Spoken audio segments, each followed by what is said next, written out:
In today's video, I'm going to teach you how to find the Generative Fill bar if it's not showing in Adobe Photoshop 2026 desktop. To begin, open Adobe Photoshop on your computer. Once Photoshop is open, go up to the File menu and click Open. Then choose any image you want to work with and click Open again. It doesn't matter too much which image you use for this because the goal is simply to trigger the feature and make sure the bar appears correctly. Next, go over to the toolbar on the left side and choose the Object Selection tool. If you prefer, you can also use the Lasso tool or the Rectangular Marquee tool. Any of these tools will work as long as you create an active selection somewhere on the image. Now click and drag to make a selection around any part of your photo. As soon as that selection is active, look near the bottom area of the document window.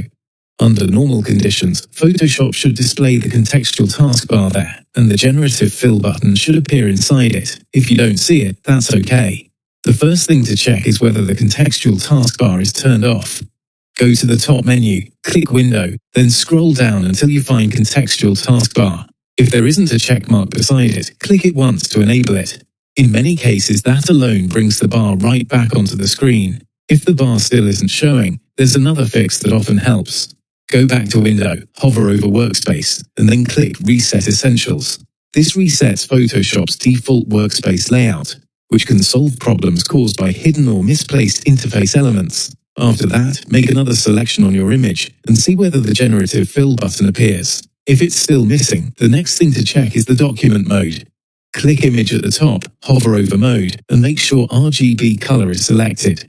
Generative Fill works best in RGB documents, so this setting is important. If everything looks correct and the button still doesn't appear, close Photoshop completely. Then open the Adobe Creative Cloud app and check for any available Photoshop updates. Install any updates you find, reopen Photoshop, and test the feature again. Finally, make sure you're signed into your Adobe account and that your computer is connected to the internet, since Generative Fill depends on an online connection to work properly. And that's it.